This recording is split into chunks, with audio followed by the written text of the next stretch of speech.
Hi viewers అందరికీ నమస్కారం.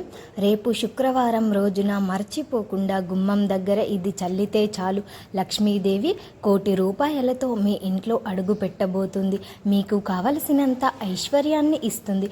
అయితే లక్ష్మీదేవి ₹1,00,00,000తో మీ ఇంట్లో అడుగు పెట్టబోతుంది. మీకు కావలసినంత ఐశ్వర్యాన్ని ఇస్తుంది. మీ సుడి తిప్పి కొడుతుంది. మీ జీవితం మారిపోతుంది. కాబట్టి గుమ్మం దగ్గర ఈ రెండు కలిపి చల్లండి. ఇలా చల్లటం వల్ల మంచి ఫలితాలు వస్తాయి. మన ఇంట్లో ఉండే అనేక రకాల సమస్యలకు కూడా పరిష్కారం లభిస్తుంది. కాబట్టి ఈ చిన్న పరిహారాన్ని ఈ విధంగా ఆచరించండి. ఆచరిస్తే ఫలితం పొందండి. శుక్రవారం పూట మనం కొన్ని నియమాలను ఆచరించుకుంటూ గుమ్మం దగ్గర పరిహారం చేసుకుంటే లక్ష్మీదేవి మన ఇంట్లో తాండవిస్తుంది. మన ఇంట్లో తిష్ట వేసుకుని కూర్చుంటుంది. చాలామంది లక్ష్మీదేవి అనుగ్రహం లేదని బాధపడుతూ ఉంటారు. అట్లాంటి వాళ్లకు లక్ష్మీదేవి అనుగ్రహం కలగడానికి అవకాశం ఉంటుంది. మనకు పురాణాలు చెప్తూ ఉన్నాయి. కావున ఈ చిన్న పరిహారం ఏ విధంగా ఆచరించుకోవాలి, అసలు శుక్రవారం రోజు గుమ్మం దగ్గర ఏం చేయాలి అనే విషయాన్ని ఇప్పుడు మనం ఈ వీడియోలో వివరంగా తెలుసుకుందాం. ఫ్రెండ్స్, ఈ వీడియో చూసే ముందు జై శ్రీకృష్ణ అని కామెంట్ చేయండి. అలాగే మా వీడియోకి ఒక లైక్ కొట్టి మా ఛానల్ని సబ్స్క్రైబ్ చేసుకోవడం మర్చిపోవద్దు. శుక్రవారం రోజు ఎంత లేనివారు అయినా సరే ఒక్క చిన్న దీపమైనా సరే లక్ష్మీదేవికి పెడుతూ ఉంటారు. అలా పెట్టడం వల్ల లక్ష్మీదేవి అనుగ్రహం కలుగుతుందని భావిస్తూ ఉంటారు. కాబట్టి మీరు కూడా శుక్రవారం రోజున ఉదయాన్నే లేచి శుచిగా స్నాన కార్యక్రమాలు చేసుకొని ఇలా స్నానం చేసిన తరువాత ఉతికిన బట్టలు ధరించి ఇంటి వాకిల్ని శుభ్రం చేసుకొని ఆ తర్వాత గుమ్మం దగ్గర ఖచ్చితంగా ముగ్గు గీతలు వేసుకోవాలి. గుమ్మం పైన ముగ్గు గీతలు పెట్టడం, గుమ్మానికి పసుపు రాయడం, కుంకుమ బొట్లతో పెట్టుకోవడం, వాకిళ్లలో ముగ్గులు పెట్టుకోవడం ఇట్లాంటివి చేస్తే లక్ష్మీదేవి మన ఇంట్లోకి ఆకర్షిస్తుంది, ఐశ్వర్యం ఇస్తుంది.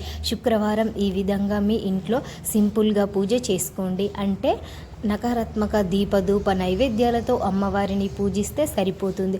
అమ్మవారి మనకు ఐశ్వర్యం ఇస్తుంది. శుక్రవారం రోజున మన నల్లటి వస్త్రాలు ధరించవద్దు. నల్లటి వస్త్రాలు ధరిస్తే లక్ష్మీదేవి ఆగ్రహానికి గురి అవుతాం. కాబట్టి నలుపుకు దూరం పెట్టండి.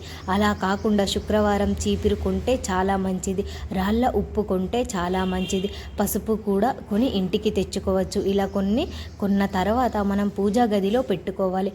ఉప్పు అంటే పూజ గదిలో పెట్టుకోవచ్చు. పసుపు మా పూజ గదిలో పెట్టుకోవచ్చు. చీపురు ఇంటికి తెచ్చుకుంటే సరిపోతుంది. ఇలా వస్తువులు శుక్రవారం కొనవచ్చు. ఇలా కొంటే వస్తువులతో పాటు లక్ష్మీదేవి మన ఇంట్లోకి అడుగు పెడుతుందని మనకు పురాణాలు చెప్తూ ఉన్నాయి. అందుకే మీ గుమ్మం లోపలికి లక్ష్మీదేవి రావాలి అంటే ఇట్లాంటి చిన్న చిన్న వస్తువులను, అందరికీ అందుబాటులో ఉండే వస్తువులను కొనుక్కోండి. శుక్రవారం రోజు స్త్రీలు ముఖ్యంగా ఏడవడం, శాపనార్థాలు పెట్టడం, తిట్టడం వంటివి, అలాగే తలను విరబోసుకొని తిరగడం, నల్లటి దుస్తువులు ధరించడం, నైటులు వేసుకొని తిరగడం, గాజులు లేకుండా ఉండడం, కడప మీద కూర్చోవడం, నిద్రించడం ఇట్లాంటి పనులు చేస్తే ఇంటికి దరిద్రం, లక్ష్మీదేవి ఇంటి నుండి వెళ్ళిపోతుంది, మనకు సమస్యలు ఇస్తూ అని చెప్పవచ్చు. అందుకే శుక్రవారం పూట ఈ పనులు చేయవద్దు. వీటిని మీరు దూరంగా ఉండండి. శుక్రవారం గడ్డం చేయించుకోవడం, షేవింగ్ చేయించుకోవడం, కటింగ్ చేయించుకోవడం, ఇలాంటి జుట్టు కత్తిరించడం ఇట్లాంటి పనులు కూడా చేయవద్దు. అలాగే శుక్రవారం నీచు పదార్థాలు తినవద్దు. ముఖ్యంగా శుక్రవారం బంగాళదుంప, ముల్లంగి లాంటి దుంప కూరలు వండకూడదు, తినకూడదు అని మనకు శాస్త్రాల్లో చెప్పబడింది. అలాగే ఈరోజు మన ఇంటి నుంచి పాలు, పెరుగు, కందిపప్పు, చింతపండు, కారం వంటివి వేరే వాళ్ళకి ఇంటికి ఇవ్వవద్దు. ఇలా ఇస్తే మన సంపద హరించుకుపోతుంది. మన ఇంట్లో నుంచి లక్ష్మీదేవి బయటకు వెళ్ళిపోతుంది. మనకు చాలా ఇబ్బంది కలుగుతుంది. అంటే ధనానికి చాలా ఇబ్బంది కలుగుతూ ఉంది. అందుకే శుక్రవారం రోజు వీటికి దూరంగా ఉండండి. ఇక తరువాత శుక్రవారం రోజు గుమ్మం దగ్గర ఇది ఒక్కటి చల్లితే చాలు లక్ష్మీదేవి అనుగ్రహంతో కోట్లు వచ్చి పడతాయని శాస్త్రం చెప్తుంది. మన ఇంట్లోకి ఏది రావాలి అన్నా సరే మన ఇంటి గుమ్మం నుంచి ఇంట్లోకి వస్తుంది. కాబట్టి మనం గుమ్మం దగ్గర ఇట్లాంటి చిన్న చిన్న పరిహారాలు ఆచరించడం వల్ల మన ఇంట్లోకి చెడు అనేది రాదు, మంచి మాత్రమే ఆకర్షిస్తుంది. మన ఇంట్లోకి ఆకర్షించడంతో పాటు చాలా అద్భుతమైన ఫలితాలను ఇస్తుంది. అందుకే గుమ్మం దగ్గర చాలామంది కూడా ఇది చల్లుతూ ఉంటారు. ఇలా చల్లటం వల్ల ఏమిటి అంటే ఏ దుష్ట శక్తులు దూరమైపోతాయి, మన ఇంట్లోకి దైవ అనుగ్రహం చేరుతుంది, దైవ అనుగ్రహం ఆకర్షించడానికి కారణం ఉంటుంది. కాబట్టి ఈ విధంగా ఆకర్షించండి. మీరే చేయాలి అంటే ఒక గ్లాస్లో నీటిని తీసుకోండి. అలా తీసుకున్న ఆ నీళ్ళల్లో చిటికెడంత కుంకుమ, అలాగే చిటికెడంత పసుపు, కొంచెం కర్పూరం పొడి, కొంచెం గంధం పొడి, ఇలానే 5 చుక్కల అత్తరు కలపాలి. ఇలా కలిపితే మీ నీళ్ళు ఎర్రగా మారుతాయి. కుంకుమ కావాలి అంటే ఎక్కువ వేసుకోవచ్చు. ఇలా వేసుకున్న ఆ కుంకుమ నీళ్ళను మనం గుమ్మం దగ్గర చల్లటం, తలుపు పైన చిలకరించడం, మూలల్లో గది మూలల్లో చల్లుకోవాలి. ఇలా చల్లటం వల్ల మన ఇంట్లో మనకు తెలియకుండా ఉండే నకారాత్మక శక్తులన్నీ కూడా బయటకు వెళ్ళిపోతాయి. నకారాత్మక శక్తులన్నీ బయటకు వెళ్ళిపోతాయి. మనకు అదృష్టము, ఐశ్వర్యంతో పాటు చెడిపోయి మనకు మంచి జరిగే అవకాశం ఉంటుంది. మనకు ఉండే బాధలతో పాటు ఇబ్బందులు కూడా పోవడానికి అవకాశం ఉందని చెప్పుకోవచ్చు. కాబట్టి ఈ విధంగా ప్రయత్నించండి, చక్కగా ఫలితం పొందండి. ఈ పరిహారాన్ని మీరు ఈ విధంగా ఆచరించడం వల్ల, గుమ్మం దగ్గర ఇది చల్లడం వల్ల, మీ ఇంట్లో చల్లుకోవడం వలన, మూలల్లో గదిలో చల్లడం వల్ల మీకు అయితే మంచి ఫలితం వస్తాయి. ఆ ఫలితాలు చూసి మీరే ఆశ్చర్యపోతారు.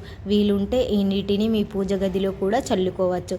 ఇలా మనకు తెలియకుండా మన ఇంట్లో చెడు అనేది ఆకర్షిస్తూ ఉంటుంది. ఆ చెడు వల్ల మనకు చాలా ఇబ్బందులు పడుతూ ఉంటాము. అంటే సమస్యలు క్రియేట్ అవుతూ ఉంటాయి. ఇంటి పరంగా బాగుండదు, పిల్లలకు అనారోగ్య సమస్యలు వస్తూ ఉంటాయి, ఇబ్బందులు కలుగుతూ ఉంటాయి. ఎప్పుడు చూసినా ఏదో ఒక రకంగా బాధతో మనం ఇబ్బందులు పడిపోతూ ఉంటాం కదా. అట్లాంటి వాళ్ళు ఇప్పుడు మనం చెప్పుకున్న విధంగా గుమ్మం దగ్గర ఈ నీళ్లు చల్లుకుంటే చాలు, అన్ని సమస్యలకు పరిష్కారం లభిస్తుంది. ముఖ్యంగా ఇంటి పరంగా బాగుండాలి అంటే ఇంటికాడ చెత్తంతా కూడా వెళ్ళిపోవాలి, ఇంట్లో చెడు ఉండకూడదు. అలా ఉంటే చాలా ఇబ్బంది కలుగుతుంది అనుకునేవారు తప్పక ఈ పరిహారం చెయ్యండి. ఇది సింహద్వారమే మంచి చెడు ఆకర్షిస్తుంది. కాబట్టి అట్లాంటి చోట ఈ చిన్న పరిహారం చేసుకోవడం వల్ల మంచి రిజల్ట్ వస్తుందని చెప్పుకోగలిగదగ్గ విషయం. కాబట్టి ప్రయత్నం చేసి ఫలితం పొందండి. ఇలా చేయటం వల్ల అయితే మీకు సుడి తిరిగిపోతుంది. మీకు అంతా కూడా మంచి జరగడంతో పాటు దైవ అనుగ్రహం అనేది పుష్కలంగా లభిస్తుంది. లక్ష్మీదేవి యొక్క అనుగ్రహం మీకు అంతా కూడా మంచి జరగడంతో పాటు దైవ అనుగ్రహం అనేది పుష్కలంగా లభిస్తుంది. లక్ష్మీదేవి యొక్క అనుగ్రహంతో మీకు అంతా కూడా మంచి జరుగుతుందని, ఇది చాలా చిన్న పరిహారం కానీ ఫలితాన్ని చూసి మీరు ఆశ్చర్యపోతారు. పెద్దగా ఖర్చు చేయవలసిన అవసరం కూడా లేదు అన్నమాట. మన ఇంట్లో ఉండే వస్తువులే కాబట్టి ఇలా చేసుకోండి. చేసి శుభ ఫలితాలను పొంది ఆనందంగా సంతోషంగా జీవించండి. మా వీడియో మీకు నచ్చినట్లయితే లైక్ చేసి షేర్ చేయండి. అలాగే మా ఛానల్ని కూడా సబ్స్క్రైబ్ చేసుకొని మాకు సపోర్ట్ చేయండి. మీ అందరికీ ధన్యవాదములు.